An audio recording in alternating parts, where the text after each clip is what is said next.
এই ঘনমাত্রা নির্ণয় করার জন্য একটা সূত্র আমরা জানি S ইকুয়াল কত 1000 W বাই কত MB। আচ্ছা এখানে এই সূত্রতে S মূলত কি? S হচ্ছে তোমার কি মোলার ঘনমাত্রা। কি ঘনমাত্রা? মোলার ঘনমাত্রাকে বোঝাতেছে, ঠিক না? আর এই W বলতে কি? তুল্য ভর, কি ধ্রুবের তুল্য ভর। আর এখানে M বলতে আমরা বুঝতেছি কি ধ্রুবের কি আণবিক ভর, কি ভর? আণবিক ভর। আর V বলতে বুঝতেছি আমরা কি দ্রবণের কি আয়তন, দ্রবণের কি আয়তন। এ হচ্ছে তোমার কি ঘনমাত্রা নির্ণয় করার কি সূত্র।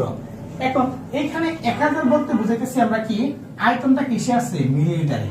যদি এখানে 1000 টা না লিখি অর্থাৎ S ইকুয়াল কত শুধু W বাই কত MB লিখি, তাহলে এই সূত্রটা বুঝাইতেছে এখানে কি আয়তনটা কিসে আছে? লিটারে আছে। তার মানে বুঝতে হবে আমার কি আয়তনটা কিসে দেওয়া আছে। যদি লিটারে দেওয়া থাকে অবশ্যই আমরা কি এই সূত্রটা অ্যাপ্লাই করব, আর যদি মিলিলিটারে দেওয়া থাকে তাহলে কি এই সূত্রটা অ্যাপ্লাই করব। হ্যাঁ, বুঝতে পারছি? আচ্ছা আরেকটু আমরা লিখতে পারি।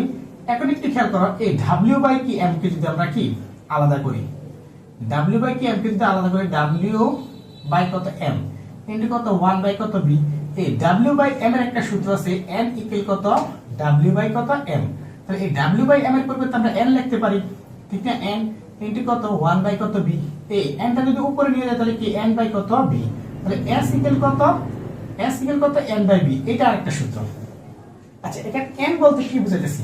n বলতে কি মূল সংখ্যা বুঝাইতেছি। কি সংখ্যা? মূল সংখ্যা। তাহলে এখন দেখো তোমাকে প্রথমে বলছে আমি কি যে মোলার ঘনমাত্রা সাথে রাসায়নিক কি গণনা সম্পর্ক। তাহলে রাসায়নিক গণনা করতে যে আমরা কি মোল সংখ্যা আনবো, তারপরে কি তুল্য ভর আনতে পারি, আয়তন আনতে পারি, প্লাস কি এখানে কি বিভিন্ন জিনিস আনতে পারি, অণু সংখ্যা আনতে পারি, কি যে কোনো পরমাণু সংখ্যা আনতে পারি। তাহলে এখন একটু খেয়াল করো, এখানে আমরা ঘনমাত্রা নিয়ে কোন সূত্র করা দেখছি তিনটা।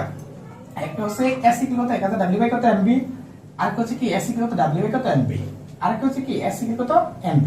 মূলত এই প্রথম দুইটা তোমাদের কি এসএসসি লেভেলে কি বেশি কি প্রয়োগ হয়, তবে এই যে তৃতীয়টা তোমার কি এইচএসসি লেভেলে কি বেশি প্রয়োগ হয়, এসএসসি লেভেলে তেমন একটা বেশি প্রয়োগ হয় না। তারপর তিনটা সূত্রে তোমার কি যদি মনে থাকে তুমি অনায়াসে কি মোলার ঘনমাত্রা কি সম্পূর্ণ অঙ্কগুলো অনায়াসে করতে পারবে।